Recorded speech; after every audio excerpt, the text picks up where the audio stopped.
Welcome to the world of Prythian. This is your visual guide to the characters and creatures from A Court of Thorns and Roses, Book 1. Today, we'll walk through realm by realm, following the description Sarah J. Maas gave us, to better imagine the faces and forms that shaped Feyre's journey. We begin in the human lands. Feyre Archeron, 19 years old, lean from hunger, her body marked with scars from years of hunting. She has striking blue-gray eyes and practical gold-brown hair, usually tied back out of her face. Her movements are sharp, wary, shaped by a life of survival.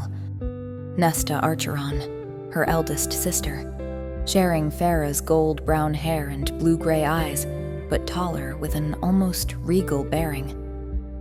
Nesta's face is often cold, her beauty sharpened by disdain. She wears an iron bracelet as a silent shield against the Fae. Elain Archeron, the middle sister, also bearing the family's gold-brown hair, but with soft brown eyes inherited from their father. Elain's demeanor is gentle, her hands more familiar with tending gardens than drawing a bow. She, too, wears an iron bracelet for protection.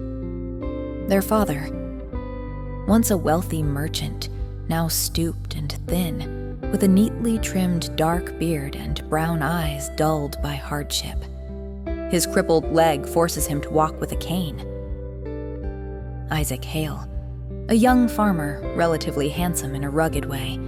He has shaggy brown hair and a lean frame, often wearing a simple iron cuff as was common among mortals living near the wall.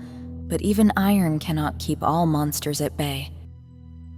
Beyond the edge of the mortal woods, the Martax lurks, described as a hulking creature with the body of a bear, the head of a lion, and 3 rows of shark-like teeth. A brutal reminder that worse things than winter roam the land.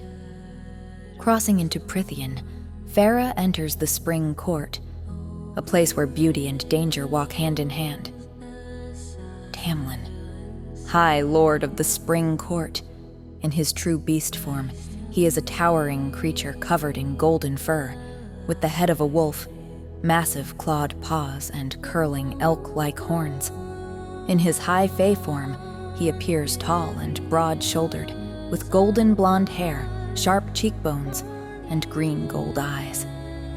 An ornate golden mask, studded with emeralds, covers the upper half of his face, a relic of the Spring Court's curse. Lucien, emissary of the Spring Court, originally from the Autumn Court. He has long, fiery red hair and russet brown skin. A vicious scar mars the right side of his face, and one of his eyes is a mechanical golden orb. A bronze fox mask hides the upper part of his face, matching his sharp, cunning manner. Alice, a trusted servant within Tamlin's household. Under glamour, she appears as a plump, unremarkable woman. Her true form reveals bark-textured skin and delicate, twig-like features, framed by a simple bird-shaped mask. Beyond the safety of the manor, the Puca prowls. A fairy never seen in its true form, instead manifesting illusions tailored to its victim's deepest desires. Mist, voice, and longing made into a deadly trap. At the summer solstice, the the-Wisps appear. Spirits of air and light, drifting as dozens of shimmering shapes, soft and luminous as slants of moonlight across the meadows. Hidden among the trees, the Bogge stalks unseen. Invisible to the eye, its approach felt only through the sudden drop in temperature and the creeping dread it sows in the mind. It becomes corporeal only when looked upon, a fatal mistake.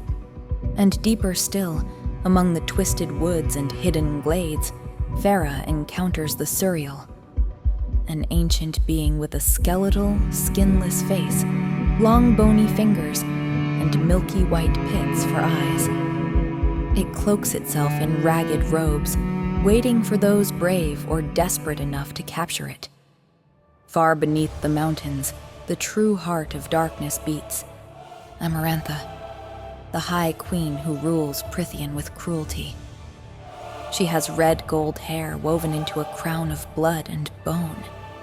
Her skin is snow white, her lips a deep ruby red, and her black eyes glitter with malice. Around her throat, she wears a necklace strung with the finger bones of her enemies. Upon her hand, a ring containing the living, conscious eye of the mortal warrior Jurian, kept as a permanent trophy of her victory. Rhysand, High Lord of the Night Court.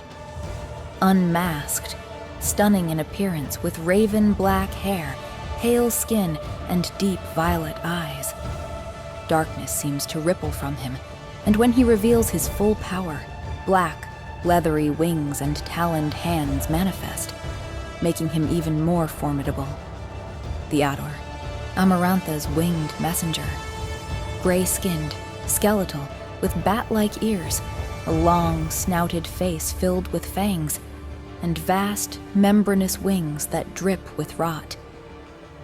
The Naga, creatures of nightmare with serpentine lower bodies covered in black, scaled skin, and powerful humanoid torsos. Their arms end in claws, sharp enough to shred flesh, and their amber eyes burn with animal hatred. The Middengard Wyrm, a massive, blind beast that burrows through the earth beneath the mountain.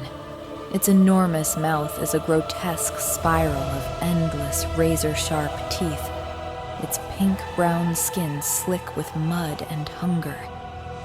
These are the faces and forms that shape the first battles of Feyre's story. The mortal and the immortal, the seen and the unseen, the beauty, the terror, and the truths of Prythian. And if you wish to continue exploring the world beyond the wall, don't forget to like, comment, and subscribe. The journey has only just begun.